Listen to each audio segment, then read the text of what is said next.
बता दें, अलीगढ़ के खैर विधानसभा उपचुनाव 2024 को लेकर भाजपा ने सुरेंद्र दिलेर को टिकट देकर मैदान में उतारा है। इसी क्रम में आज उन्होंने नामांकन किया है। अगर बात करी जाए सुरेंद्र दिलेर की, तो उनका राजनीतिक परिवेश रहा है। वो अपने परिवार से भाजपा से टिकट पाने वाले तीसरी पीढ़ी के सदस्य हैं। उनके पिता राजवीर सिंह दिलेर हाथरस लोकसभा से भाजपा के पूर्व सांसद रह चुके हैं। उनके दादा किशन लाल दिलेर भी हाथरस से सांसद रह चुकी हैं। वहीं सुरेंद्र दिलेर ने कहा कि मेरा यही मानना है कि सबका साथ सबका विकास हो और इसी को मुझे आगे बढ़ाना है। इस उपचुनाव में मैं किसी से अपनी फाइट नहीं मान रहा हूं। जनता जो आदेश देगी वही मुझे स्वीकार होगा। उन्होंने कहा कि खैर में जाट मतदाता ज्यादा हैं और आरएलडी हमारे साथ है, तो मुझे यकीन है कि उनका समर्थन भी हमें जरूर मिलेगा। और मैं जिस पार्टी और जिस परिवार से आता हूं, वहां सिर्फ सेवा भाव रखा जाता है, तो मैं भी बस जनता की सेवा करना चाहता हूं। Bureau report, news 89। भाजपा की सोच के साथ आगे बढ़ा जाएगा, सबका साथ सबका विकास के आधार पे आगे बढ़ा जाएगा।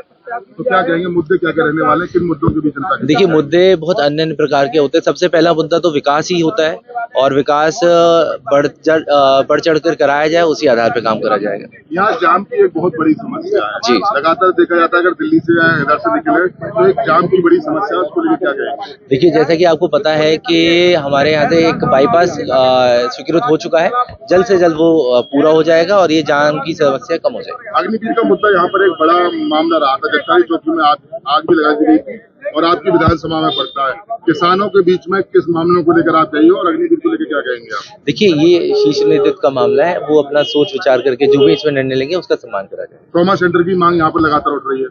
बिल्कुल प्रयास करा जाएगा। आगे चल के अगर जनता जनार्दन आदेश करती है मुझे, तो उसके लिए प्रयास करा जाएगा। विधानसभा से जो विधायक हैं, अभी वह सांसद एमपी हो गए हैं और आज अलीगढ़ और हाथरस सांसद दोनों यहाँ पर मौजूद नहीं है। इसको लेकर जनता जानना चाह रही है, इसके क्या कारण हो सकते हैं?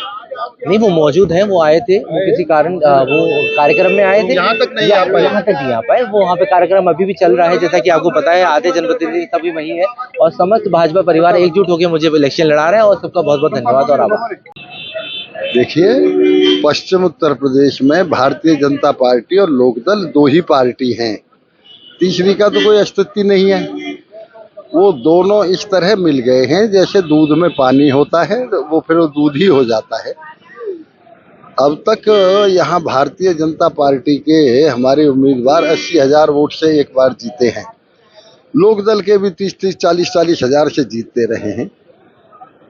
ऐसा कॉम्बिनेशन है, निश्चित रूप से 2 लाख से ऊपर वोट अब के भारतीय जनता पार्टी के प्रत्याशी को मिलेंगे, कहीं कोई संदेह नहीं। चारुकेन बसपा से चुनाव लड़ी थी, आज जो है समाजवादी ने उनको अपना प्रत्याशी घोषित किया है, क्या कहेंगे इसको लेकर मंत्री? अब वहाँ एक कैटेगरी है समाजवादी पार्टी में, जो जितना बड़ा अपराधी वो उतना ही बड़ा नेता। जिनका नाम आप ले रहे हो समाजवादी पार्टी की प्रत्याशी का, उनके ससुर मलखान सिंह की हत्या में आजीवन कारावास काट रहे हैं। तो ये कोई नई बात नहीं है समाजवादी पार्टी की। वो तो अतीक को भी टिकट देते हैं, वो तो मुख्तार अंसारी को भी टिकट देते थे, इसलिए उनका तो कोई अपराधियों की एक जात होती है। जाट माहौल क्षेत्र से कोई असर पड़ेगा? अरे जाट तो सबसे ज्यादा राष्ट्रभक्त है, बीजेपी राष्ट्रभक्त की पार्टी है, इसलिए जाटों का सारा वोट तो बीजेपी में जाना ही है। यहाँ के पहले विधायक थे, अब वो सांसद हो गए अनूप वाल्मीकि। वही सांसद अलीगढ़ के सतीश गौतम, नामांकन में कोई भी दिखाई नहीं दे रहा। अरे भाई, आपने हद कर दी। अनूप वाल्मीकि ने झोली फैला के वोट मांगी है, सतीश गौतम ने झोली फैला के वोट मांगी है, आप कह रहे दिखाई नहीं पड़ रही। जनता का सवाल है। ट्रैफिक जाम था, इसलिए वहां जहां हमारी जनसभा थी उस जगह पे ही सब मौजूद थे, वहीं कैंडिडेट मौजूद था। ट्रैफिक जाम था, टाइम हो गया, इसलिए केवल समर्थक और प्रस्तावक ही भेजे कैंडिडेट के साथ। 7 विधायक, 2 विधायक यहाँ पर आ पाए। सारे विधायक थे, सारे मौजूद थे। पता नहीं आप कहाँ से आधी अधूरी खबरें ले आते हैं।